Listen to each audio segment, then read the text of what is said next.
कहते हैं ना, जिंदगी जब हिसाब मांगती है तो वो वक्त नहीं देखती, हालात नहीं देखती, वो बस सामने खड़ा कर देती है तुम्हारे बीते कल को, उसी जगह, उसी पल जहां से तुमने कभी मुंह मोड़ लिया था। रवि उस दिन सुबह देर तक चुपचाप बैठा रहा। बच्चे बार बार कह रहे थे, पापा आज तो संडे है ना, आपने कहा था मजदूर दिखाओगे। रवि ने मुस्कुराकर सिर हिलाया। हाँ बेटा, चलो आज तुम्हें जिंदगी की सबसे बड़ी किताब पढ़ाने ले चलता हूं। उसने कार की चाबी उठाई, बच्चों को तैयार किया और जैसे ही गाड़ी निकाली, सड़क पर बिखरे सूरज की तीखी किरणों ने उसका मन कहीं और पहुंचा दिया। वो जानबूझकर लेट निकला था। वो चाहता था कि बच्चे धूप में झुलसते, पसीने में तरबतर उन हाथों को देख सकें जिन्होंने कभी उसके लिए भी एक वक्त मिट्टी उठाई थी। गाड़ी की खिड़की से बाहर झांकते बच्चे, जिनके हाथों में हमेशा किताबें और खिलौने रहे थे, आज कुछ नया देखने जा रहे थे। जैसे ही वो शहर के उस कोने में पहुंचा जहां उसका नया शॉपिंग मॉल बन रहा था, गाड़ी एक किनारे रुकी। रवि ने बच्चों से कहा, उतरो बेटा, आज तुम्हें असली हीरो से मिलवाने का वक्त आ गया है। बच्चों ने पूछा, पापा हीरो कौन? रवि ने इशारा किया। वो देखो, वो जो सिर पर ईंटें उठाकर बिल्डिंग बना रहे हैं, वो जो धूप में नंगे पांव काम कर रहे हैं, वो जिनके कपड़े धूल से सने हैं, वो है जिंदगी के असली हीरो, मजदूर। बच्चों की आंखें हैरानी से खुली की खुली रह गई। उन्होंने धीमे से कहा, ओ, तो इन्हें ही मजदूर कहते हैं, स्कूल में तो इन्हें वर्कर कहते हैं। रवि के चेहरे पर एक गहरी मुस्कान आ गई, पर दिल में एक टीस थी। शायद मैंने इन्हें बहुत नर्म जिंदगी दी है, इतनी कि ये जिंदगी की असलियत से अनजान है। वो बच्चों को लेकर साइड के अंदर गया। चारों तरफ हथौड़ों की आवाजें थी, सीमेंट, रेत और पसीने की बूंदें, हर चेहरा मेहनत की कहानी सुना रहा था। तभी रवि की नजर एक महिला मजदूर पर जा टिकी। सिर पर ईंटों की टोकरियां, पांव में टूटी चप्पल, चेहरा धूप में झुलसा हुआ, लेकिन उसकी चाल, उसका अंदाज, उसकी आंखें, दिल ने एक झटका खाया। रवि की सांसें थम सी गई। वो कुछ पल वही खड़ा रह गया और फिर बुदबुदाया, ये तो कोमल है, सालों पहले जिसे उसने अपनी जिंदगी का सबसे प्यारा सपना समझा था, जिसने उसे सिर्फ इसलिए ठुकरा दिया था क्योंकि वो गरीब था, जो कहती थी, मैं उस मिट्टी की जिंदगी में नहीं रह सकती। आज वही कोमल उसके ही मॉल की बिल्डिंग में मजदूरी कर रही थी। रवि ने बच्चों से कहा, बेटा तुम कार में जाकर बैठो, पापा अभी आते हैं। बच्चे चले गए। रवि की आंखें अब सिर्फ उस एक चेहरे पर टिक गई थी जिसने कभी उसका दिल तोड़ा था। वो धीरे धीरे कोमल की ओर बढ़ा और कोमल, उसने रवि को देख लिया था।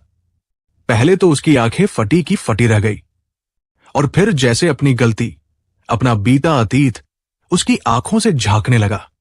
उसने तुरंत अपना मुंह फेर लिया और पीट कर खड़ी हो गई, लेकिन अब देर हो चुकी थी। रवि उसके पास पहुंचा, धीरे से बोला, कोमल तुम? कोमल कांप उठी, टोकरी नीचे रख दी और कुछ पल बाद अपने आंसुओं को रोकते हुए बस यही कह पाई, रवि मुझे माफ कर दो। कुछ सच ऐसे होते हैं जिन्हें न तो वक्त मिटा सकता है और न ही अफसोस बदल सकता है। कोमल उस वक्त जैसे पत्थर बन गई थी। उसकी आंखों में डर था, पछतावा था और इतना तेज दर्द कि शायद रवि भी समझ नहीं पा रहा था कि वो जो सामने खड़ी है क्या वही है जिसने उसे कभी गरीब कहकर छोड़ दिया था। रवि मुझे माफ कर दो।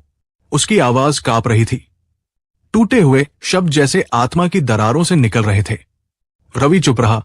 उसने कुछ नहीं कहा, बस देखा, उसे देखते रहा और फिर धीमे से पूछा, बस माफी, और कुछ नहीं कहोगी? कोमल की आंखों से अब आंसू बहने लगे थे। उसने कांपते हाथों से अपने चेहरे से धूल पोंछी और बोली, तुम जानना चाहते हो ना मैं यहां मजदूरी क्यों कर रही हूं? तो सुनो रवि, क्योंकि मैंने उस दिन जो बोया था वही आज काट रही हूं। रवि की सांसें थमी हुई थी, कोमल की आंखें नीची थी और अब उसका दिल बोल रहा था, जिस दिन मैंने तुम्हारे घर लौटने से इनकार किया था, उस दिन सिर्फ एक रिश्ता नहीं टूटा था, बल्कि मेरे जीवन की दिशा ही भटक गई थी। मुझे लगा था कि मैं पढ़ी लिखी हूं, मेरे लिए शहर में एक अच्छा जीवन मिलेगा, और तुम्हारे उस मिट्टी के आंगन में मेरा क्या काम। मैंने अपने मन से शादी कर ली रवि, उसी लड़के से जो कॉलेज में मेरा क्लासमेट था, जिसे मैं स्मार्ट समझती थी और जो मुझसे बड़े बड़े सपने दिखाया करता था। लेकिन जिस दिन विदाई हुई, उसी दिन पापा ने कह दिया, अब हमारे लिए तू मर चुकी है, कभी लौटकर मत आना। और मैं सच में अनाथ हो गई। शादी के शुरुआती दिन तो अच्छे थे, लेकिन फिर धीरे धीरे वो लड़का बदलने लगा। शराब पीता था, गुस्से में हाथ उठाता था और घर के सारे खर्च मुझ पर डाल देता था।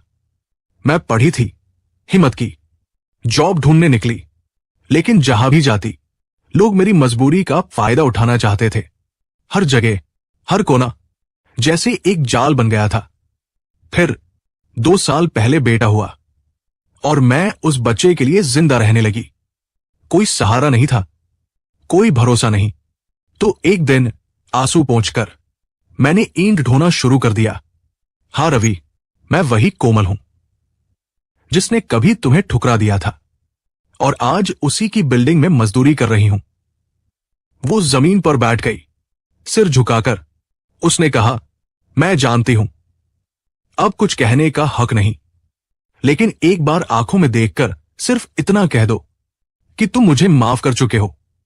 रवि अब भी खड़ा था, खामोश, शांत, लेकिन उसकी आंखों में कोई क्रोध नहीं था, सिर्फ एक गहरा अफसोस था कि जो रिश्ता कभी फूलों सा खिला था, वो वक्त की धूप में सूख गया। उसने धीरे से कोमल के कंधे पर हाथ रखा और कहा, जो हो गया उसे बदला नहीं जा सकता, लेकिन कम से कम तुम अब अपने बच्चे के लिए मजबूत बनी रहो। मैं तुम्हारे लिए कुछ नहीं कर सकता, क्योंकि अब वो समय चला गया, लेकिन तुम्हारा साहस, तुम्हारी आंखों में बहते ये आंसू, यही बताते हैं कि तुमने अपनी गलती मान ली है। कोमल सिर झुकाए चुप बैठी रही और रवि पलट गया। उसकी चाल धीमी थी, लेकिन उसके चेहरे पर एक अलग सुकून था, क्योंकि उसे किसी से कोई जवाब नहीं चाहिए था, बस अपने अंदर की एक उलझन का हल चाहिए था, जो अब उसे मिल चुका था। कभी कभी इंसान को जवाब की जरूरत नहीं होती, बस वक्त, हालात और कुछ आंसू सब कुछ कह जाते हैं बिना एक शब्द बोले। रवि की गाड़ी जब बिल्डिंग साइड से वापस घर की ओर बढ़ी तो उसकी आंखें आगे देख रही थी, पर दिल कहीं पीछे छूट गया था। बच्चे चहक रहे थे, उन्हें मजदूरों के बारे में जानकर अजीब सा एहसास हुआ था, लेकिन रवि चुप था। स्टीयरिंग पर उसकी उंगलियां थरथरा रही थी, चेहरे पर भाव नहीं थे, बस एक गहराई थी, जैसे किसी भूले हुए अध्याय को फिर से पढ़ लिया गया हो। घर पहुंचते ही रवि ने बच्चों को मां के पास भेज दिया और खुद सीधा गया उस कमरे में जहां उसके पिता बैठे अखबार पढ़ रहे थे। उन्होंने बेटे की आंखें देखते ही पूछ लिया, क्या हुआ बेटा, सब ठीक तो है? रवि ने कुछ पल उनकी आंखों में देखा, फिर धीरे से वही जमीन पर बैठ गया और बुदबुदाया, वो वही थी पिताजी। पिता चौंके, कौन? कोमल। रवि की आवाज जैसे अटक रही थी। वो हमारी ही बिल्डिंग में मजदूरी कर रही थी। कुछ देर कमरे में सन्नाटा छा गया, फिर पिता ने धीरे से चश्मा उतारा और बोले, तो मिल लिया उससे? रवि ने सिर हिलाया, हां, और उसने सब कुछ बता दिया, कैसे शादी की, कैसे टूट गई, कैसे बच्चे के लिए अब मजदूरी कर रही है। पिता की आंखें नम हो गई। तो अब क्या करोगे बेटा? रवि ने गहरी सांस ली। कुछ नहीं पिताजी, अब मैं सिर्फ आगे बढ़ना चाहता हूं। अब न बदला लेना है, न दिखावा करना है, बस अपना सच जीना है। उसी समय रवि की पत्नी अंजलि कमरे में आई। उसने रवि का चेहरा देखा, कुछ समझ गई, धीरे से पास आकर बोली, क्या बात है रवि? रवि ने उसे देखा और बहुत दिनों बाद उसकी आंखों में एक भरोसे की गर्मी महसूस हुई। उसने कहा, तुम्हें याद है अंजलि, मैंने कभी कहा था कि एक रिश्ता मेरे अंदर हमेशा चुभता रहेगा? हां, अंजलि ने सिर हिलाया। आज वो चुभन भी खत्म हो गई। रवि ने अपनी पत्नी और पिता को सब कुछ बता दिया, और जैसे ही उसने अपनी कहानी खत्म की, अंजलि की आंखों में भी आंसू थे, लेकिन वो आंसू जलन के नहीं थे, डर के नहीं थे, बल्कि उस औरत के लिए थे जिसने गलतियां की लेकिन उन्हें माना भी। अंजलि ने रवि का हाथ पकड़ा और बोली, जो औरत खुद अपनी गलती को कबूल कर रही है और अकेले अपने बच्चे के लिए लड़ रही है, उसके लिए अगर हम कुछ नहीं कर सकते तो कम से कम इज्जत से याद तो कर सकते हैं। रवि मुस्कुराया। उसने देखा उसका आज उसके कल से कहीं बेहतर था। उसने सब कुछ खोकर पाया था, एक नई सोच, एक नया परिवार, एक सच्चा जीवन। रात को जब सभी लोग साथ खाना खा रहे थे तो रवि ने बच्चों से कहा, बेटा, आज तुमने जो देखा वो सिर्फ मजदूरी नहीं थी, वो जिंदगी की असली तस्वीर थी। पैसे से सब कुछ मिल सकता है, लेकिन इज्जत, रिश्ते और आत्मसम्मान ये सिर्फ कर्म से मिलते हैं। बच्चे उसकी बातें ध्यान से सुन रहे थे। अंजलि ने मुस्कुराकर खाना परोसा और पिताजी ने आंखें बंद कर बस एक बात कही, अब लगता है मेरा बेटा वाकई में बड़ा आदमी बन गया है। दोस्तों, कुछ मुलाकातें भले ही छोटी होती है लेकिन उनका असर उम्र भर रहता है। उधर रवि की वो एक झलक, वो एक नजर कोमल के दिल में जैसे तूफान बनकर उठी थी। उस दिन की शाम जब कोमल अपने उस किराए के कमरे में लौटी तो उसका मन अंदर से टूट चुका था। सामने उसका छोटा सा बेटा बैठा था, 2 रोटियों के टुकड़े और बेसन की सब्जी के साथ। वो बच्चे को देखकर मुस्कुराई, लेकिन आंसू फिर भी छलक पड़े। मां, क्या हुआ? बेटे ने पूछा। कोमल ने बच्चे को सीने से लगा लिया। कुछ नहीं बेटा, बस धूल चली गई थी आंखों में। लेकिन सच तो यह था कि आज कोमल की आंखों में रवि का चेहरा घूम रहा था। वो रवि जिसे उसने कभी मिट्टी और गरीबी समझकर ठुकरा दिया था, आज उसे देखकर लग रहा था कि असल दौलत तो आत्मसम्मान और संघर्ष में होती है, जो रवि के चेहरे पर साफ झलक रही थी। उसी रात कोमल ने पहली बार खुद से सवाल किया, क्या अब मैं यूं ही घुट घुट कर जीऊंगी? क्या अब मेरी जिंदगी मजदूरी और आंसुओं के बीच ही बीतेगी? पर जवाब कहीं से नहीं आया। कमरे में अंधेरा था, लेकिन उसी अंधेरे में कोमल ने कुछ सोच लिया था। अगले दिन वो फिर मजदूरी पर गई, लेकिन इस बार उसकी चाल में कुछ अलग था। एक ठहराव, एक फैसला। काम खत्म होने के बाद उसने वही टोकरा उठाया और सीधे रवि के दफ्तर चली गई, जहां रवि अकाउंट सेक्शन में बैठा काम देख रहा था।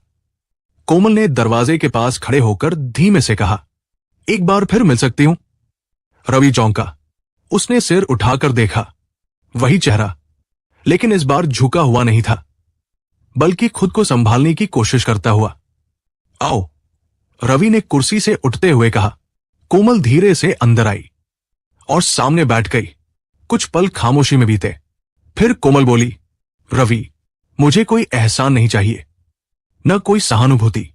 बस अगर तुम मुझे एक छोटे से जॉब का मौका दे सको, कुछ ऐसा जहां मैं ईंट ढोने के बजाय अपनी पढ़ाई का उपयोग कर सकूं। रवि ने गहराई से उसकी बात सुनी। कोमल की आंखों में कोई बनावटीपन नहीं था, बस एक मां की सच्ची आंखें थी, जो अपने बच्चे के लिए कुछ करना चाहती थी। कुछ देर सोचकर रवि बोला, कल से मेरी बिल्डिंग साइट के ऑफिस में अकाउंट रजिस्टर संभालो। पगार ज्यादा नहीं होगी, लेकिन वहां धूप में काम नहीं करना पड़ेगा। कोमल की आंखों से आंसू बन निकले। शुक्रिया नहीं कहूंगी रवि, बस इतना कहूंगी, इस दुनिया में अगर कोई औरत अपनी गलती मानकर फिर से खड़ा होना चाहे तो उसे सिर्फ एक मौका चाहिए होता है, और तुमने वो दे दिया। रवि ने कहा, यह मौका मैंने नहीं, तुम्हारी मेहनत ने खुद मांगा है। उस दिन से कोमल ने मजदूरी छोड़ दी और ऑफिस में काम करने लगी। वो थोड़ी कमजोर थी, लेकिन उसकी कलम तेज थी। धीरे धीरे ऑफिस स्टाफ भी उसे सम्मान देने लगा। रवि ने कभी पीछे मुड़कर नहीं देखा और कोमल ने भी आगे बढ़ना सीख लिया। दोनों के रास्ते अलग थे, लेकिन एक सम्मान, एक इज्जत, एक खामोश रिश्ता अब उनके बीच जिंदा था, जिसका नाम शायद कोई नहीं जानता था, लेकिन उसकी गरिमा, उसकी शांति उनके दिल में हमेशा के लिए बसी रह गई। कभी कभी जिंदगी हमें वही ला खड़ा करती है जहां हमसे न कोई सवाल होता है, न कोई जवाब, बस एक चुप्पी होती है जो सब कुछ कह जाती है। अब कोमल किसी मजदूर की तरह ईंटें नहीं उठाती थी, बल्कि कंपनी के छोटे से ऑफिस में बैठकर रजिस्टर संभालती थी। कम तनख्वाह थी, मगर इज्जत थी। बेटे के स्कूल की फीस, घर का किराया, सब अब धीरे धीरे चलने लगा था। रवि कभी उससे दोबारा बात नहीं करता था, पर जब भी साइड पर आता, एक हल्की सी नजर पड़ जाती थी और दोनों के बीच बस एक सिर हिलाने की हल्की सी इज्जत भरी मुस्कान गुजर जाती थी। वक्त बीत रहा था। रवि के बच्चे बड़े हो रहे थे। उसकी पत्नी अंजलि अब खुद भी बिजनेस संभालने में उसकी साथी बन चुकी थी। घर में सुख था, शांति थी और वो आत्मसंतोष जो बिना किसी को नीचा दिखाए भी पाया जा सकता है। और दूसरी ओर कोमल अब पहले जैसी नहीं थी। उसके चेहरे की चमक भले फीकी थी, लेकिन आत्मा पहले से कहीं ज्यादा मजबूत। वो अपने बेटे को रोज स्कूल छोड़ती और हर रात उसे यही कहकर सुलाती, बेटा, किसी के पास कितना पैसा है ये मत देखना, बल्कि देखना कि उनके पास कितनी इज्जत है। एक शाम को जब रवि अपने बच्चों के साथ छत पर बैठा था, बेटे ने पूछा, पापा, आपने कहा था कि मजदूरी मेहनत होती है, लेकिन वो आंटी जो आपकी साइट पर काम करती है, वो अब ऑफिस में बैठती है, क्या वो मेहनत नहीं है? रवि ने बेटे के सिर पर हाथ रखा और मुस्कुराकर बोला, बिल्कुल बेटा, असली मेहनत वही होती है जो इंसान को झुकने नहीं देती, बल्कि हालात से लड़ने का हौसला देती है। कुछ लोग गलती करते हैं, लेकिन फिर पूरी जिंदगी उस गलती को सुधारने में लगा देते हैं। वो भी मेहनत है, और सबसे बड़ी इज्जत भी। उस रात रवि ने चुपचाप आकाश की ओर देखा और मन ही मन कुछ बुदबुदाया, धन्यवाद कि मैंने उस औरत को माफ कर दिया, क्योंकि अगर उसे नीचा दिखाता तो मैं खुद भी कहीं छोटा रह जाता। दोस्तों, हर इंसान जिंदगी में गलतियां करता है, लेकिन कुछ लोग उनसे भागते हैं और कुछ लोग उन गलतियों से लड़ते हुए नया रास्ता बनाते हैं। कोमल ने अपनी गलती मानी, रवि ने उसे माफ किया, और यही इंसानियत की सबसे बड़ी जीत है। अब सवाल आपसे, अगर आप रवि की जगह होते तो क्या आप कोमल को माफ कर पाते? क्या आपने जिंदगी में कभी किसी को माफ किया है जो आज भी कहीं याद बनकर आपके भीतर जिंदा है? कमेंट में जरूर लिखिए। आपके जवाब कई और लोगों को सोचने, समझने और शायद माफ करने की ताकत देंगे। अगर ये कहानी दिल को छू गई हो तो कृपया वीडियो को लाइक करें, शेयर करें और चैनल को सब्सक्राइब जरूर करें, ताकि हम ऐसी ही और कहानियां आपके दिल तक पहुंचा सकें। मिलते हैं एक नई कहानी के साथ। तब तक के लिए जय हिंद, जय भारत।